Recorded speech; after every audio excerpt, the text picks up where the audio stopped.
Welcome to the third and final video in my series where I take a look at least to the general public, abandoned Pokemon fan games. Just to clarify, all the games I've covered in this mini-series are still being worked on and aren't actually abandoned. In this episode, we'll be checking out Phoenix Rising. Phoenix Rising is a fan-made episodic Pokemon RPG that aims to give a unique experience to Pokemon players. Instead of the traditional 8-gym storyline, this game focuses more on their quest system to tell its story. Currently, episode 1 is all that's available to play, and this was released back in 2018. So to the general public, it really does look like this game has been abandoned. Allow me to take you back to where it all started so you can get a better understanding of what happened. Phoenix Rising originally started as Pokemon Forever Lost. The first Poke Community thread was opened in late 2010, meaning it's possible this game has been in the works since 2009 or even sooner than that. Unfortunately for us, there's no playable demo, but Pokemon Forever Lost laid down a lot of the groundwork that would eventually become Phoenix Rising. Phoenix Rising was actually the first fan game I had ever heard of and actively followed the development of. I remember being captivated by the sheer quality and professionalism of a fan-made Pokemon game. It was a rarity back then. A lot of the development was done behind closed doors, but what I can give you is a sort of timeline for when certain events unfolded. As previously mentioned, the game started development as Pokemon Forever Lost in 2010. In 2011, the project was rebranded to Phoenix Rising. Over the next few years, screenshots of how the game was coming along were shared publicly, but nothing playable was released. In 2015, the game went through a revamp, which is what inevitably became episode 1 of Phoenix Rising, which was publicly released in 2018. Sadly, however, along with the public release of episode 1, the original creator Gav decided his part in the project was done and he left. As you can imagine, this was a huge loss, and most of the team that had originally worked on the game with Gav also left. However, in mid-2019, a group of people passionate about Phoenix Rising adopted the project. If this didn't happen, it's likely the assets for the game would have been made public for anyone to download. Thankfully, however, that didn't happen. So with a new team on board for the last few years, surely that means they're nearly done with the game, right? Well, it's not that easy. As you can imagine, there's plenty of hurdles that come along with taking over someone else's project. I'm actually friends with one of the people currently working on Phoenix Rising, and he kindly answered some questions that you guys may have about the game. What have been the biggest struggles making the game and why? Ultimately, this is a free project that everyone is doing as a hobby. So when it comes down to factors such as school, work, and real life itself, they tend to take priority, which ends up slowing the development down. Furthermore, we have been eliminating the use of official Pokemon game art and music to the greatest extent possible, meaning that we're creating our own sprites, character art, and soundtrack. And when you consider the episodic structures of Phoenix Rising, it means that as much as we're developing for episode 1, we're developing for the project overall, thereby making us create content to release, as well as designing content for future episodes at the same time. As a result, it is difficult to share previews, as much of our exciting work is going into the overarching project rather than episode 1 specifically. What is it that's kept you continuously developing? It is the desire to see what we're creating get made and released. The core belief that it's something good which is worth making. We are very passionate about what we create, and the vision shown in Phoenix Rising is very much something we wish to keep alive. But more than anything, we're consistently emphasizing on our team members' lives in the sense that it takes priority over this project, which makes us adjust our schedule and expectations to account for it. What have you been doing all this time? Things began with us trying to determine an engine and framework that could support this game, as the existing episode 1 was already pushing at the limits of the architecture it was built on. In the end, we settled with using Pokemon Essentials version 20.1, which caused us to rebuild the existing episode 1 within. And in that process of rebuilding episode 1, we also re-evaluated how it served the story that we were seeking to tell with Phoenix Rising, which led to us modifying and adding extra content throughout it to better serve the story overall. We have weekly meetings between artists, programmers, writers, designers, and time coordinators to discuss our progress in terms of current tasks and also to reprioritize what we need, which also serves the purpose of ensuring that what we create lines up with the goal of having a cohesive experience. As of the release of this video, we're currently looking for new people, including artists in particular. If you're interested, please do check our Discord server, which shall most certainly be linked in the description down below. Thank you very much. So, as you can see, Phoenix Rising has been through a lot. However, I hope you're as happy as I am to hear that they're still going strong. At this point, all that's left to do is to play the episode 1 2018 demo that was released, so you guys can see what all the hype is about.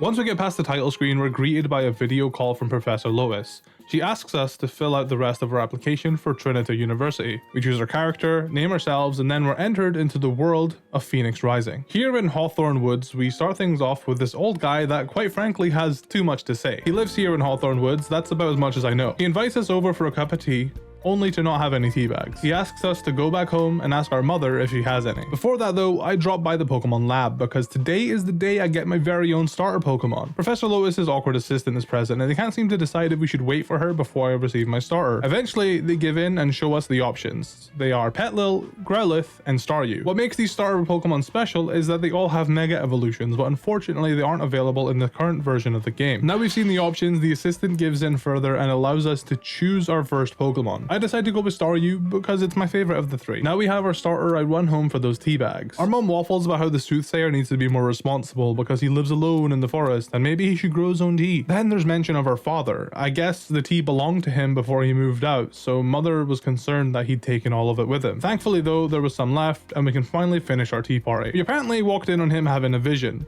Not the good type either. We drink our tea and he asks us to thank our mother for him. He wishes us well on our adventure and tells us if we ever question our path to return to him and perhaps a vision will grace him. Now that we're free to go, we head back and talk to our mother again. She's excited to see we got our starter Pokemon and encourages us to go find the professor in Tranquilo Town, which is only east from here. With our first step into Route 1, our Pokemon journey has officially begun. Since there aren't any Fakemon in this game, the most I can say so far is I absolutely love the respriting of already existing Pokemon. In a perfect world, I would love if every ROM hack and fan game did this because I just love seeing different interpretations and poses of Pokemon. They can give you a new appreciation for them, and it's a huge part of why I enjoyed Pokemon when I was younger. Phoenix Rising also boasts a beautiful UI, and I think that's an underappreciated part of video games in general, so good job to them for that. We get through Route 1 and arrive in Tranquilo Town. We look around, talk to the locals until we stumble upon this group of people gathered in front of an older gentleman. He's a salesman and apparently he's selling evolutionary gems that can instantly evolve any Pokemon. This is when Professor Lotus shows up and exposes him as a fraud. The crowd believes her because she's a famous professor. They get riled up and start demanding for refunds and the salesman vanishes in a puff of smoke. The crowd disperses and we finally get to talk to Professor Lotus. She notices we have our starter already and is going to lecture her assistant next time she sees him. She introduces us to Terrence, the owner of Trad Farms. She then goes on to ask for our help in finding the swindler, recommending that we train in Trad Farms while we search. We battle our way through the farm and happen to stumble upon the swindler hiding inside of a barn. He tries to convince us to let him go. This is when the game reveals the choice and consequence feature. You see, your decisions can impact the outcome of quests in Phoenix Rising. I opted to go the good route, but I can't help but be curious what would have happened had we decided to help him. We beat him in a battle and Professor Lotus and the police show up to arrest him. We meet up with Professor Lotus in the Pokemon Center and she gives us her very own Pokedex. She wishes us luck on our adventure and heads off. Upon exiting the Pokemon Center, we bump into our mom, who gifts us the Pokestrap. The Pokestrap is actually pretty neat. Similar to the Pokédex from Diamond and Pearl, it comes with apps, the most popular one being Team Preview. Shout out to the developers for looking out for us Let's Players. Naturally, our mom is sad to see us go, especially because we'll be far away and won't have much reason to visit. She tells us she'll always be home should we ever need her. She leaves, and now our journey can really begin. I go back to Route 1, pick myself up a Pidgey for the team, and then we move onwards to Route 2. In the middle of Route 2, we stumble upon a young man named Perrin. He invites us to sit at his campfire, and we share stories of our adventure so far. He asks us where we're heading. We tell him Trinity University, and he reveals his dislike for people that attend. He claims it's full of stodgy academics and loser bookworms. We inform him our father's a professor at the university, and Perrin is in complete disbelief. You're not a real adventurer, you're a college student. He challenges us to a battle, and I won't lie to you guys, he beat my ass. I found myself an Eevee in Route 2, added to the team, and challenged Perrin again. The battle came down to the wire, but we managed to win. He claims we won due to beginner's luck and tells us to run along. The journey to the beautiful Trinita is a long one. Route 2 leads us to Sonata Town, where we immediately bump into a dispute. To keep a long story short, this girl Lynn hears voices from Route 3, and the neighbor is dismissing what she hears,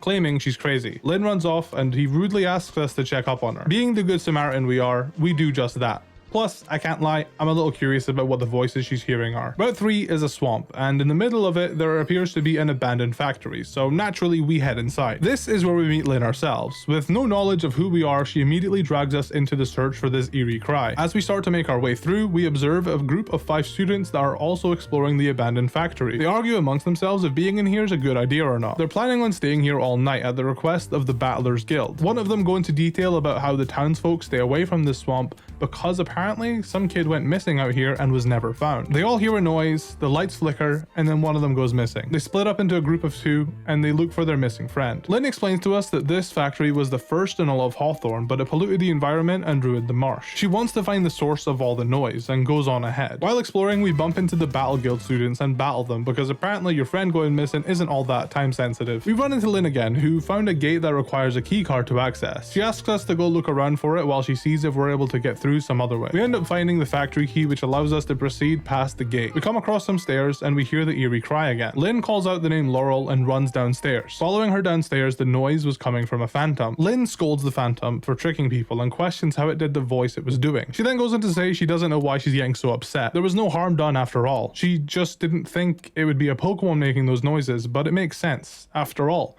why would a kid be in a place like this? She turns to us and says she feels like she understands Phantom. The Phantom approaches her and she determines it wants to battle us. We make quick work of the pair and Lynn goes on about how she can't believe she thought there was a kid in this factory, but she can't help but feel that Phantom was calling out to us. We head back to her place in Sonata Town and she rewards us with an experience share. Then Lynn finally goes into more details about why everyone in town is afraid of the swamp. Lynn had a younger sister and she got lost out there when she was a kid. Despite looking for weeks, they never found her. I think it's implied here that the Phantom we found is Lynn's little sister Laurel, which is honestly heartbreaking. They did a really good job of writing this little story here, and I hope we see more of the pair in the future. We pick up a quest to fetch some berries from Timber Woods, and while we're out there, we discover a strange mossy rock that allows our Eevee to evolve into Leafeon. We also come across an egg inside of a grotto. I guess this just belongs to me now. We deliver the berries, then I remember earlier in our adventure, these two men were arguing about if a fighting type Pokemon could be found in Trad Farm, so I went back there and got a Riolu to show them. We're given the TM false swipe for our troubles. All that's left to do now is head through Route 3, and we arrive at Excello Village. We mingle with the locals before deciding to move forward through Arietta Forest. We catch a Grubbin, and right as we're about to cross the bridge, a mysterious Pokemon that isn't very clearly a Scyther destroys it. The Arietta scouts show up and let us know that they'll take care of it. So in the meantime,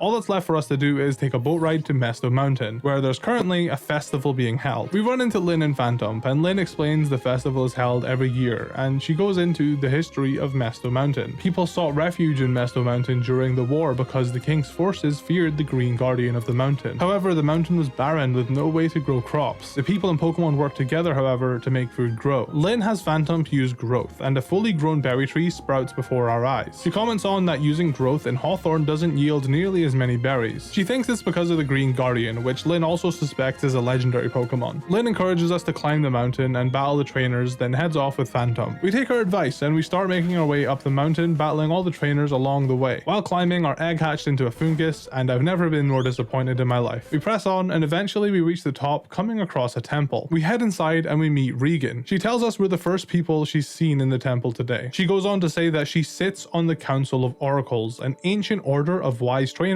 who can see into the future. Many people are starting to question the legitimacy of their leadership. She begins to explain the tapestry in the temple when suddenly there's a tremor. She seems to know what just happened, saying she didn't expect it to happen so soon. She calls for us to come with her and claims that our meeting today is not by chance. Two spheres appeared from the tremor and she asks us to help solve the puzzle. Upon doing so, the tomb opens for the first time in hundreds of years. We hear a sound from inside and Regan wastes no time and heads down to explore. We follow behind her per her request and discover what looks to be a Skiddo waiting on the other side. Turns out though, it's no ordinary Skiddo, and it is in fact a relic Pokemon. They first appeared during the War of Hawthorne. They were believed to be a myth, but they've begun reappearing again recently. The Skiddo joins us and Regan goes back to tell the council about what just happened. I'll be honest with you guys, I definitely got the short end of the stick here. The relic Pokemon you receive is determined by which starter Pokemon you chose. Relic Skiddo changes the least from its regular form. I didn't even realize there was anything special about it at first. The other two options were Relic Tentacle and Relic Coughing. Both options are way better than what we got. 0 out of 10. I want a refund. We explore the mountain some more and come across another relic Pokemon, Relic Budu. We catch it and we'll definitely be adding it to the team. Now that we've seen most of what the mountain has to offer, we head back to Excello Village and check up on Arietta Forest. The Arietta scouts seem to have done their job, so we can finally cross the bridge and go through the forest. We battle a bunch of trainers, our Pidgey evolves, and the next thing you know, we're in Onday City. Parts of the city is being blocked by guards and a girl. She spouts some vague stuff about fallen soldiers and the King of Hawthorne before heading towards the museum. Turns out this girl is is the Queen. We follow them and see the Queen talking to some security in the museum. They're giving her a personal tour of what they call the Relic Ball before it gets moved to Trinita next week. The Queen has a Pokemon with her, a Relic Scrafty to be specific, and it appears to be a jester. The lights go out, and during this, the Relic Scrafty steals the Relic Ball and runs away. She asks us to help her find her beloved jester, and will be rewarded handsomely if we do. You don't have to ask me twice, I love money. I begin my search heading west into the Requiem Fields. Unfortunately, it's just full of trainers to battle, but we did wind up finding a cool new Relic Pokemon, Relic Spinda. All that's left for us to do is find the Relic Scrafty. I won't bore you with the details, but we eventually found it and went back to the museum to claim our reward. We tell her everything the jester was up to, and she asks us to stay quiet about the matter. We receive a bike voucher, which of course means we're able to get a bike. Looking at the map, we've come far. All we have to do now is get through Route 4 and Tempestone Cave, and then we'll arrive in Romanti Village, which is just south of Trinity University. Well, let's be on our way. Halt. I'm sorry, but you cannot pass. Some nutty group are working on episode 2 of something called Dragon Descending Beyond This Point, whatever that is. I can't let you pass until it's done. When will that be, you ask? They seem to have left a note here, hold on. Read the FAQ. Well then, there you have it. Enjoy the rest of your day, citizen. And that is the end of the episode 1 demo. There's a few things I never covered, like going back and fighting the Scyther that destroyed the bridge and following the mysterious notes left across the region, but in terms of story content, that's where we're at. Overall, I had a good time playing Phoenix Rising. To get the negativity out of the way first, my biggest issue is one I have with every fan game, and that is that it feels too slow. I had to frequently reset my game, otherwise it would lag and stutter. I understand that this game is very ambitious, however, so I can kind of forgive it. Another thing that is just a me thing, I didn't really care for how much dialogue there was. I skipped over a lot of what people were saying because I honestly just didn't care. I feel a lot of the dialogue could have been trimmed down a bit, but it feels like they're going for a more story-rich experience. So in that regard, this game just might not be for me, and that's okay. As for what I enjoyed, I love how the game looks. From the character designs to the overworld to the UI, it's all incredibly well polished and feels very close to an official Pokemon game in terms of quality. I love the relic forms and the custom mega evolutions. Any new Fakemon is a plus for me, honestly. As I explained at the start of this video, Phoenix Rising has been through a lot, and despite how easy it would be to give up on it, they haven't. After playing the demo, I'm really excited to see what's in store, even if it takes another 10 years. We'll be waiting.